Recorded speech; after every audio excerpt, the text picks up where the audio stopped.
Bayangkan Anda membuka mata di sebuah kota khas Eropa abad ke-14, dan hal pertama yang Anda perhatikan adalah bau busuk sampah yang menyengat, yang begitu kuat menusuk hidung hingga membuat Anda ingin tersedak.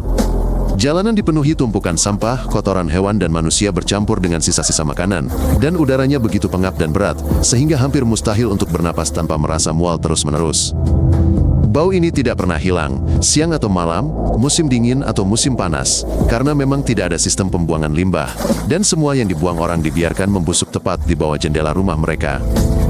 Orang modern bahkan tidak akan bertahan 5 menit dalam kondisi seperti itu. Mereka akan muntah hanya dengan satu tarikan napas. Tetapi penduduk kota abad pertengahan hidup dalam neraka ini sepanjang hidup mereka yang singkat, tanpa mengenal hal lain. Kota-kota abad pertengahan tidak memiliki toilet seperti yang kita kenal sekarang. Orang-orang buang air besar langsung di jalanan, di lubang khusus di halaman, atau sekadar mengosongkan pispot mereka dari jendela lantai 2. Di banyak kota, sudah menjadi kebiasaan untuk meneriakkan peringatan sebelum mengosongkan isi pispot ke kepala orang yang lewat, tetapi tidak semua orang mengikuti kebiasaan ini, dan orang-orang secara teratur disiram dengan kotoran. Jalanan berubah menjadi selokan terbuka, tempat mengalir sungai-sungai kotoran manusia, bercampur dengan darah dari toko daging dan limbah beracun dari tempat pewarnaan dan penyamakan kulit. Warga kaya mengenakan sepatu kayu bersol tinggi khusus untuk menghindari tenggelam dalam lumpur ini, sementara orang miskin hanya berjalan tanpa alas kaki melalui kotoran tersebut, sehingga terkena infeksi dan parasit seumur hidup. Tikus ada di mana-mana di kota-kota abad pertengahan, di rumah-rumah, di jalanan, di gereja-gereja, di toko roti, dan jumlahnya sangat banyak, sehingga penduduk bahkan menyerah untuk mencoba mengendalikan mereka dan hanya pasrah menerimanya. Tetapi tikus bukanlah satu-satunya tetangga mereka. Orang-orang memelihara babi, kambing, ayam, dan bebek tepat di ruang tamu mereka, yang hanya berukuran beberapa meter persegi, karena mereka takut dicuri dan tidak memiliki tempat terpisah untuk ternak. Babi tidur di samping anak-anak kecil di lantai, ayam buang kotoran tepat di atas meja, dan kambing mengunyah apa saja, menyebarkan bau yang luar biasa, dan sejumlah besar parasit berbahaya ke seluruh rumah. Hewan menularkan penyakit mematikan antar manusia lebih cepat daripada virus apapun, tetapi penduduk abad pertengahan tidak menyadari hal ini, dan terus tidur setiap malam berpelukan dengan ternak mereka yang kotor. Air di kota-kota abad pertengahan sangat kotor dan terkontaminasi bakteri berbahaya sehingga meminumnya hampir pasti berarti kematian akibat disentri, sehingga orang-orang minum bir dan anggur dari pagi hingga larut malam. Bahkan anak-anak kecil memulai hari mereka dengan segelas besar bir encer, karena proses fermentasi membunuh sebagian besar bakteri mematikan dan membuat minuman tersebut jauh lebih aman daripada air sungai yang bercampur dengan kotoran.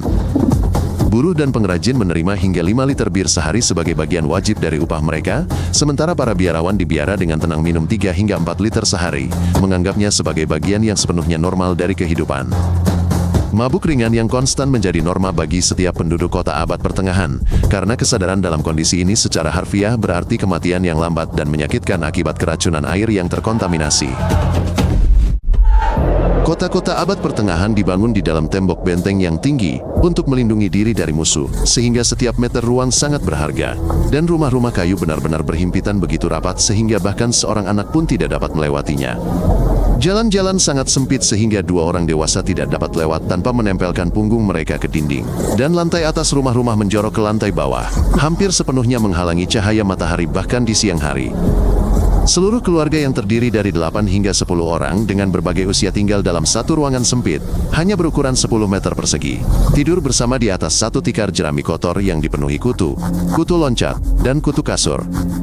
Kotoran dan debu menumpuk selama berbulan-bulan di sudut-sudut dan di lantai, karena air bersih sangat tidak mencukupi bahkan untuk minum dan memasak, apalagi mencuci lantai.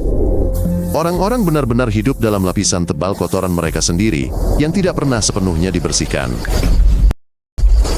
Kebakaran dahsyat di kota-kota abad pertengahan terjadi hampir setiap hari, karena semua rumah dibangun dari kayu kering dan jerami, dan di dalam setiap rumah, api terbuka untuk memasak dan puluhan lilin untuk penerangan terus menyala. Sebuah lampu minyak yang terjatuh secara tidak sengaja atau percikan api dari perapian, dapat mengubah seluruh blok kota menjadi abu hitam dalam 1 jam, karena rumah-rumah kayu begitu padat sehingga api langsung menjalar dari atap ke atap. Di kota-kota besar Eropa pada masa itu, kebakaran dahsyat terjadi beberapa kali setiap tahun, membakar habis setengah, atau bahkan 2/3 dari semua bangunan. Setelah itu para penyintas hanya membangun kembali dan prosesnya berulang lagi. Tidak ada brigade pemadam kebakaran yang terorganisir sama sekali. Semua orang memadamkan api dengan ember berisi air kotor dari sumur terdekat.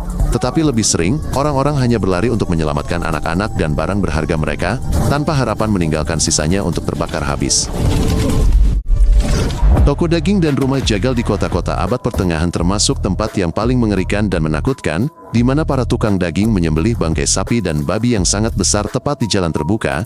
Darah panas mengalir deras di atas trotoar batu. Semua isi perut hewan yang disembelih, kepala yang terpenggal, kuku, dan tulang yang digigit begitu saja dibuang ke tanah, di mana mereka dengan rakus dimakan oleh kawanan anjing liar, babi, dan ribuan tikus, menciptakan pesta yang benar-benar menjijikkan di sekitar toko-toko. Di tengah panasnya musim panas, semua sisa-sisa yang membusuk dan potongan-potongan daging yang membusuk ini menciptakan bau yang sangat mengerikan sehingga orang-orang berusaha menghindari kios-kios tukang daging, tetapi ini hampir tidak mungkin di kota abad pertengahan yang sempit. Darah yang lengket dengan cepat meresap ke dalam tanah yang padat, menodai batu-batu jalan dan meja kayu secara permanen, sementara para tukang daging sendiri bekerja tanpa alas kaki sepanjang hari di lumpur menjijikan ini, bahkan tidak memikirkan infeksi mematikan yang mereka sebarkan ke seluruh kota. Setiap penduduk kota abad pertengahan selalu membawa kutu, kutu loncat, kutu kasur, dan parasit menjijikan lainnya di tubuh mereka. Hal itu begitu umum dan rutin sehingga orang-orang akan dengan mudah menghancurkannya dengan jari mereka selama percakapan santai, tanpa rasa malu. Bahkan wanita bangsawan kaya dari kalangan atas menyewa pelayan yang menghabiskan beberapa jam setiap hari untuk menyisir rambut panjang mereka secara metodis untuk mencari kutu dan telur kutu, tetapi menghilangkan parasit ini sepenuhnya sama sekali tidak mungkin. Rumah sakit dan rumah perawatan di abad pertengahan bukanlah tempat perawatan dan pemulihan, melainkan tempat kematian yang cepat dan menyakitkan. Orang sakit hanya ditumpuk 3 atau 4 orang di satu tempat tidur sempit dan kotor, di mana mereka pasti saling menulari satu sama lain dengan setiap penyakit yang mungkin terjadi. Dokter dan tabib tidak pernah mencuci tangan mereka di antara pemeriksaan, menggunakan instrumen kotor yang sama pada semua orang, dan metode pengobatan utama dan mendasar dianggap sebagai pengeluaran darah besar-besaran, yang hanya semakin melemahkan orang sakit dan mempercepat kematian mereka yang tak terelakkan. Bagi setiap wanita di abad pertengahan, kehamilan dan persalinan adalah lotre paling berbahaya yang penuh dengan kematian, dengan setiap kelahiran berikutnya kemungkinan besar akan menjadi yang terakhir. Kira-kira 1 dari 3 atau 4 wanita meninggal karena persalinan atau konsekuensi parahnya.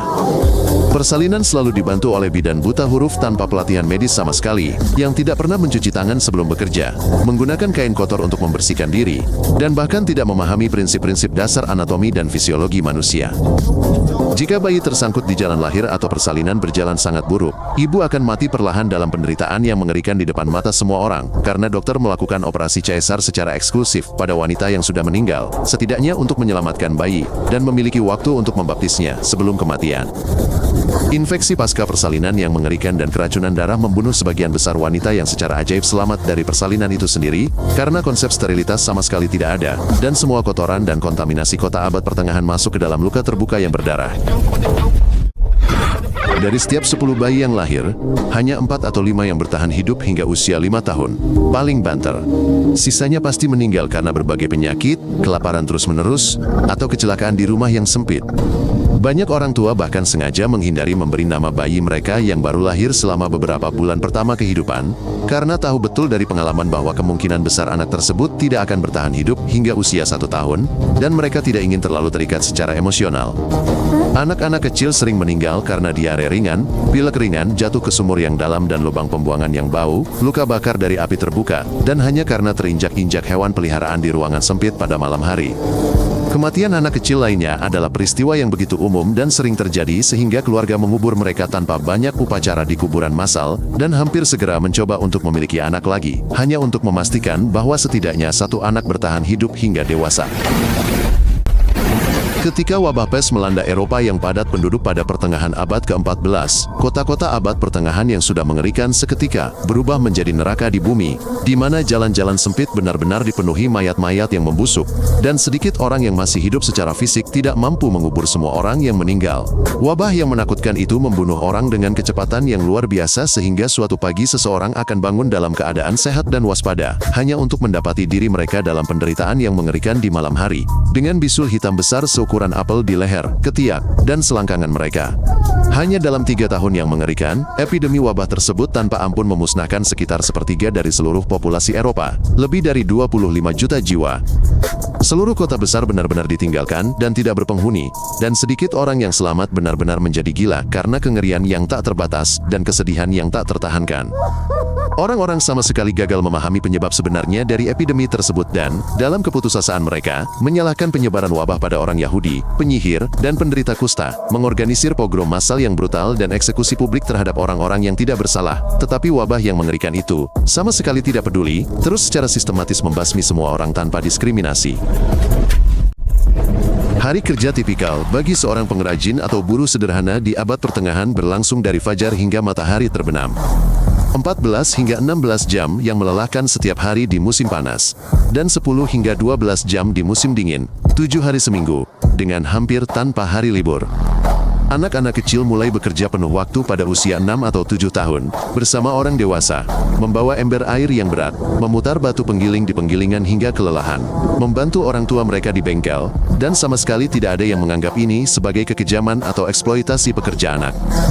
Para pengrajin menghabiskan sepanjang hari menghirup debu batu beracun di bengkel mereka, para pewarna perlahan-lahan diracuni oleh bahan kimia berbahaya dan logam berat, dan para pandai besi secara teratur menderita luka bakar dan cedera serius akibat logam panas. Dan semua ini terjadi tanpa kompensasi, asuransi, atau perawatan medis yang memadai. Jika seseorang, karena sakit atau cedera serius, tidak lagi dapat bekerja penuh dan mencari nafkah, ia akan segera mati kelaparan dan kemiskinan di jalanan, karena tidak ada pensiun, cuti sakit, asuransi, atau bantuan sosial negara sama sekali. Dengan datangnya kegelapan, jalan-jalan kota abad pertengahan seketika berubah menjadi wilayah berbahaya bagi perampok dan pembunuh. Karena tidak ada penerangan jalan sama sekali, sangat sedikit penjaga kota, dan hukum setempat bahkan secara resmi mengizinkan pembunuhan terhadap orang asing manapun yang tidak menanggapi panggilan keras setelah jam malam. Pencuri, pemerkosa, dan pembunuh berdarah dingin beroperasi dalam kegelapan dengan impunitas virtual setiap malam, karena membuktikan apapun tanpa saksi sama sekali tidak mungkin, metode investigasi tidak ada, dan sebagian besar kejahatan yang dilakukan tetap tidak terpecahkan selamanya. Namun, beberapa penjahat yang tertangkap basah dieksekusi dengan cara yang paling publik dan sangat brutal. Tulang patah di atas roda, dipotong-potong hidup-hidup oleh kuda, dibakar hidup-hidup perlahan di tiang pancang, semua ini menjadi hiburan massal utama bagi penduduk kota dari segala usia. Kerumunan besar orang menghadiri eksekusi publik, membawa seluruh keluarga dan anak-anak kecil mereka. Pedagang kaki lima dengan cepat menjual makanan dan anggur murah tepat di sebelah tiang gantungan. Terpidana yang malang itu bisa disiksa secara sistematis selama berjam-jam, sehingga kerumunan yang berkumpul dapat menikmati tontonan penyiksaan dan penderitaan berdarah selama mungkin. Pola makan rata-rata penduduk kota pada zaman pertengahan sangat minim dan sangat monoton dari hari ke hari. Roti hitam kasar, bubur encer yang dibuat dengan air, kadang-kadang sedikit ikan asin atau daging yang keras, dan hampir semuanya setengah busuk atau tertutup jamur hijau tebal.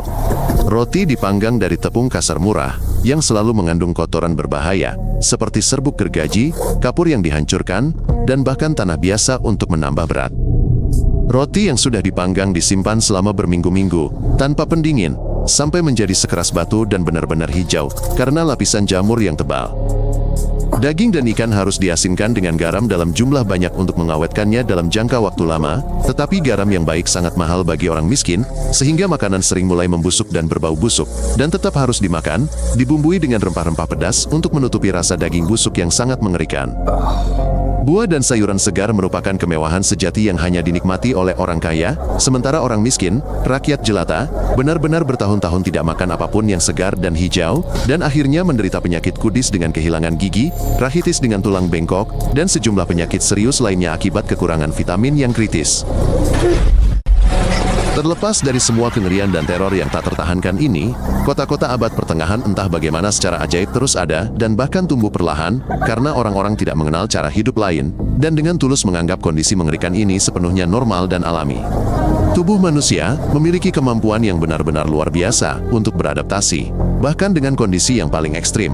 Anak-anak yang tumbuh dalam kotoran dan wabah penyakit yang terus-menerus ini mengembangkan kekebalan yang sangat kuat terhadap penyakit berbahaya tertentu, yang bahkan tidak dapat diimpikan oleh orang-orang modern yang dimanjakan.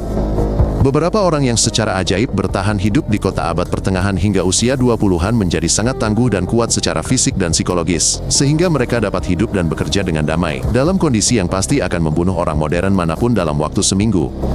Kota-kota menawarkan perlindungan yang andal dari tembok benteng yang tebal dari perang dan serangan yang terus-menerus, kesempatan untuk berdagang barang dan terlibat dalam kerajinan yang menguntungkan, sehingga bahkan di neraka yang tak tertahankan seperti itu, selalu ada banyak orang yang masih menganggap kehidupan kota yang keras jauh lebih baik daripada kehidupan petani miskin di desa.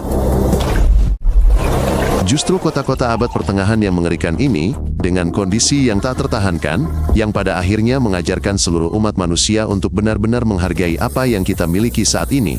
Air minum bersih dari keran, sanitasi yang layak, pengobatan modern, makanan yang aman dan berkualitas tinggi, dan hak sederhana untuk tidak mati dengan menyakitkan akibat goresan atau flu ringan.